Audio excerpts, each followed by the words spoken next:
Hello guys, good morning. You're welcome once more to my YouTube channel, The Leon Style. This morning, I'm going to be talking about the classroom management. That's how you can manage your class as a pedagogue.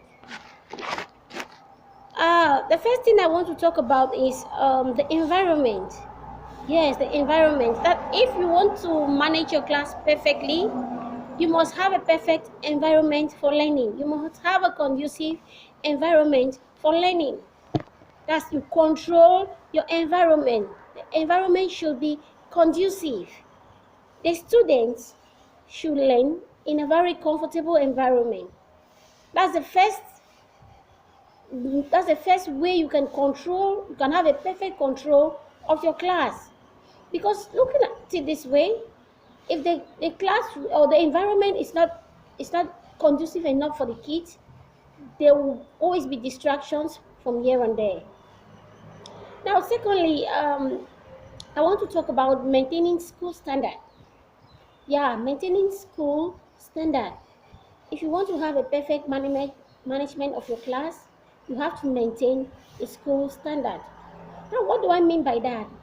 Remember, children also learn from their teachers. Yes, teachers should be the light of the world, the role model for their kids. So, if you want to have a perfect control of your class, you must be an example worth emulating for the kids.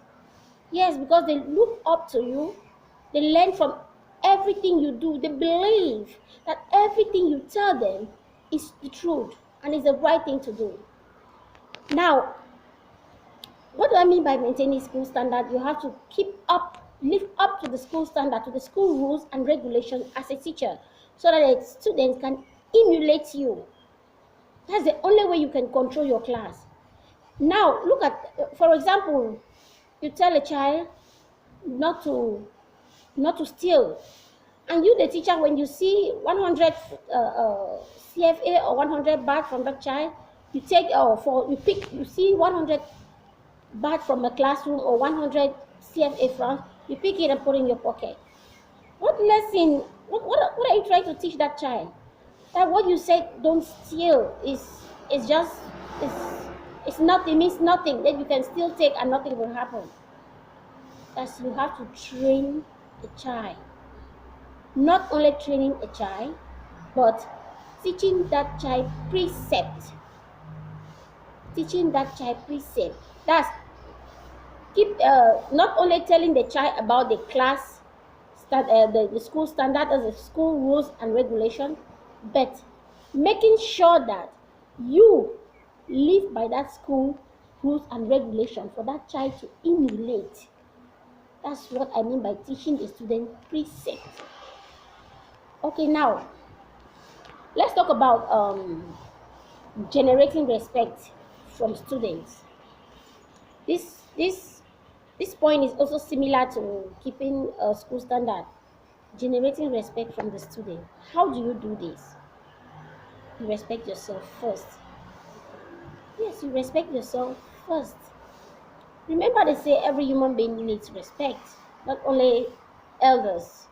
Every human being needs respect, whether you're a child. There's a way you can respect a child. Yeah, generate respect from your student. Be that kind of a teacher who is firm. Not like you're not smiling with your student, but be that kind of a teacher who is firm in your decision. In that way, you can generate respect from your students. Improving learning experience. Improving learning experience. That's another way you can manage your class.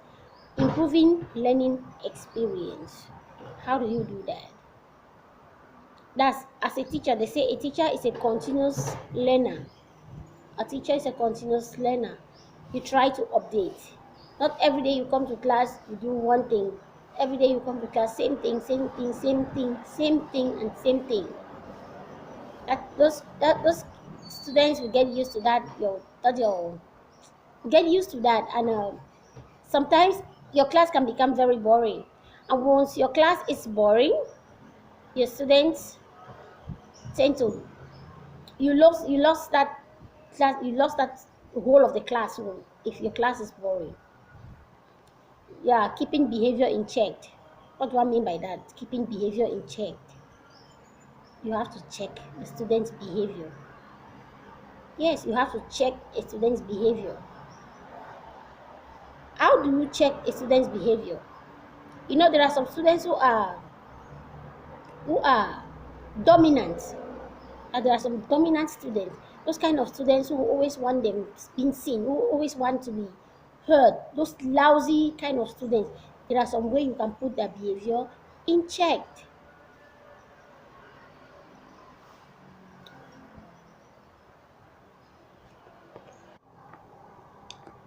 Sitting your students.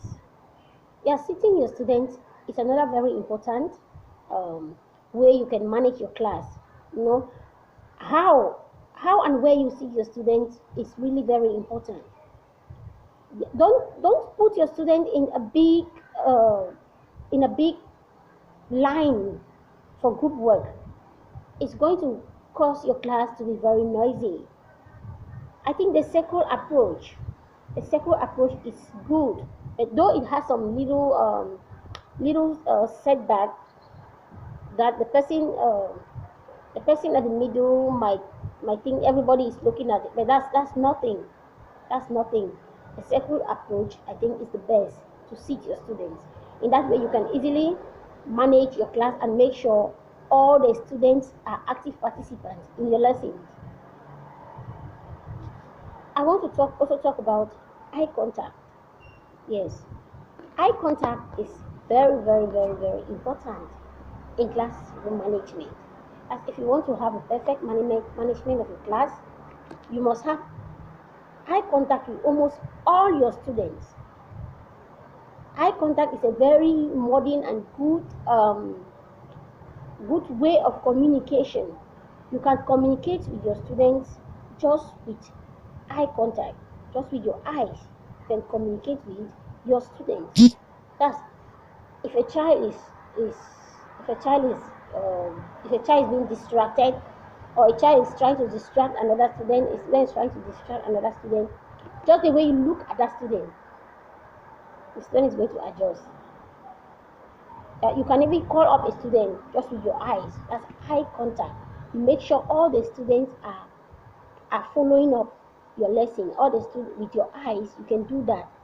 Perfect eye contact, I think, is a very important point in managing your class. Your class.